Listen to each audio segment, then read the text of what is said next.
গণিতের 2.1-এর 13 নাম্বার অঙ্কটা আজকে আমরা সমাধান করব। তো এই ধরনের অঙ্ক করার জন্য তোমরা একটু ভালো করে মনোযোগ দিয়ে লক্ষ্য করো। কি করব আমরা? এখানে বলা হয়েছে যে ক ইস্টু খ সমান 4:7, আর এখানে বলা হয়েছে খ ইস্টু গ সমান 10:7 হলে ক খ গ নির্ণয় করো, অর্থাৎ ক ইস্টু খ ইস্টু গ নির্ণয় করতে হবে। তো দেখো এখানে লক্ষ্য করো যে এখানেও খ আছে, এখানেও খ আছে। তো এটা আমরা ক খ গ এই তিনটার অনুপাত বের করতে হলে ভালো করে লক্ষ্য করবে, এই যে এখানে খ, আবার এইখানেও খ।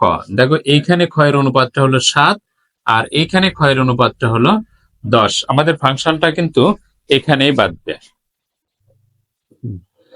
তো এই যে খ এর মানটা কিন্তু দুই জায়গাতেই দেওয়া আছে, তাহলে আমরা এটাই প্রধান আমাদের দেখার বিষয়। তো আমরা যখন ক ইস্টু খ বের করব, যে ক ইস্টু খ সমান সমান এই যে ক ইস্টু খ আমরা লিখলাম যে 4:7, একটু ফাঁকা দিয়ে লিখলাম। দেখো যে এই খ যেহেতু ডবল দুইটা অনুপাতের মধ্যে আছে, তা যখন আমরা প্রথম অনুপাত ক ইস্টু খ প্রথমটার বের করব, তখন আমরা দ্বিতীয় অনুপাতে যে খটা আছে, অর্থাৎ খ কিন্তু ডবল আছে, সেইটা লক্ষ্য করবো। এখানে কয়েরটা না, ক ইস্টু খ আমরা লিখলাম, আর এখানে ক ইস্টু খ ছিল 4:7, আমরা লিখলাম 4:7।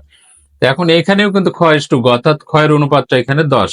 এই যে ডবল যে খটা আছে, এই খ আমরা হলো যে দ্বিতীয়বার এই ক্ষয়ের যে অনুপাতটা পাবো, এই অনুপাতটা দ্বারা আমরা এই অনুপাতের উভয় রাশিকেই গুণ করে দেব।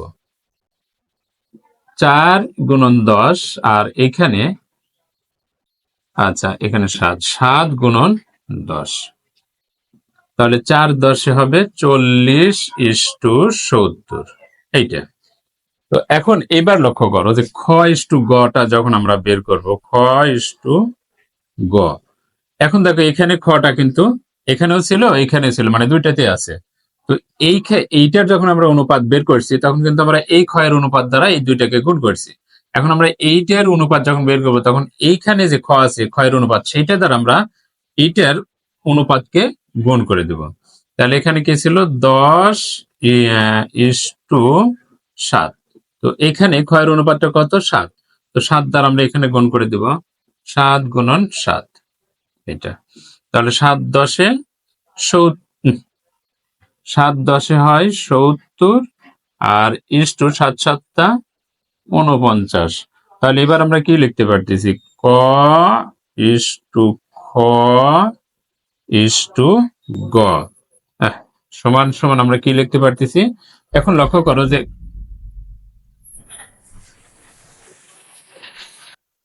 তাহলে দেখো এখানে কয়ের অনুপাতটা আমরা পাইছি হলো 40, আর এখানে ক্ষয়ের অনুপাতটা পাইছি 70। এইখানেও দেখো ক্ষয়ের অনুপাতটা হলো 70, আর গয়ের অনুপাত হলো 49। তাহলে দেখো দুই জায়গাতে আমরা ক্ষয়ের অনুপাত একই পাইছি, তার মানে ক্ষয়ের অনুপাতটা হবে 70। তাহলে কয়ের অনুপাত 40:70:49। এটাই হলো আমাদের ক ইস্টু খ ইস্টু গয়ের অনুপাত।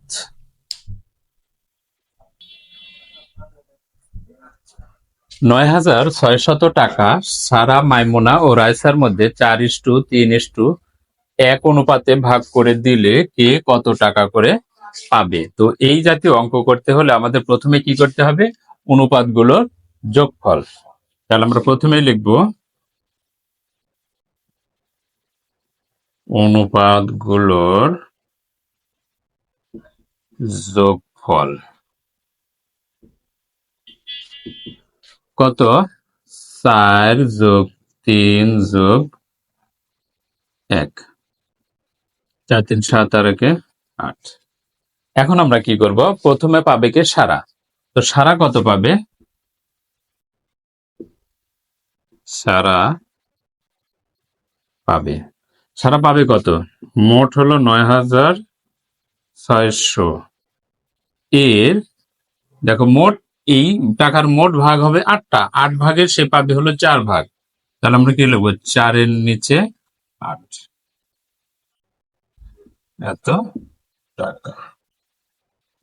তাহলে দেখো এইটা দ্বারা যদি আমরা এটাকে কাটি, তাহলে 8×96 হয়, তাহলে 1200, 4×4800, 4,800 টাকা। এটা কে পেল? সারা। এরপরে কে পাবে? মাইমুনা। মাইমুনা পাবে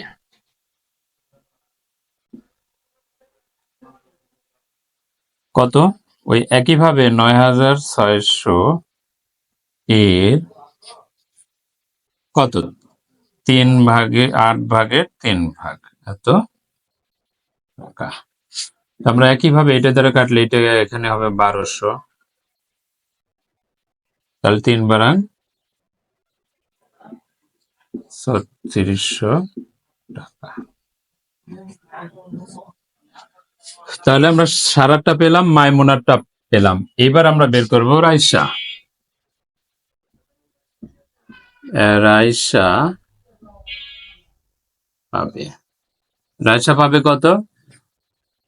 ৯,৬০০ এর ১-এর নিচে ৮ এত টাকা। তাহলে আমরা এটা দ্বারা এটাকে কাটলে আবার পাচ্ছি ১২০০, তো ১২কে ১২। তাহলে আমরা সারা, মাইমুনা ও রাইসার টাকা বের করতে পেলাম। সারা পেল ৪,৮০০ টাকা, তারপরে ৪,৮০০ টাকা। এবার মাইমুনা পেল হলো ৩,৬০০ টাকা, আর রাইসা পেল হলো ১২০০ টাকা। তো যারা তোমরা আমার ফেসবুকে ভিডিওটা দেখতেছো তারা অবশ্যই লাইক, কমেন্ট এবং শেয়ার করবা। আর যারা ইউটিউব থেকে দেখতেছো তারা অবশ্যই আমার চ্যানেলটা সাবস্ক্রাইব করবা, লাইক করবা, কমেন্ট করবা।